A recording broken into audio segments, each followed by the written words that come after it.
जय माँ महालक्ष्मी। आज माँ मान सुंदर कथाटीए प्रत्येक दिन संध्या बेले आपण माने जते संध्या दउछंती घरर सबु आलुओ को जळै देबे, सबु लाइट के जळै देबे, जळै देई घरर मुख्य द्वार रे जेमति दीपावली दिन आपण माने दीप जळौछंती मुख्य द्वार रे गोटे दीपटिए जळैबे एवं सुगंधित धूप दीप ठाकुर घरे लगेबे, तुलसी चौरा मूले मध्ये गोटे दीपटिए जालिबे।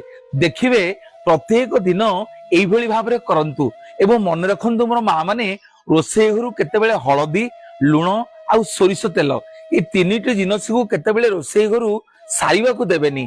हलदी सरीगले गोटे अशुभ संकेत देता है। हलदी सुख समृद्धि सौभाग्य से हलदी आज्ञा सब शुभ कार्य लगे। घर केते लुण सरीबा को देबेनी, टिके लुण थिबो पुणी मगै देबे लुण को। लुण आज्ञा घरर नकारात्मक शक्ति की नष्ट करे, घर नकारात्मक शक्ति की शोषी दिए।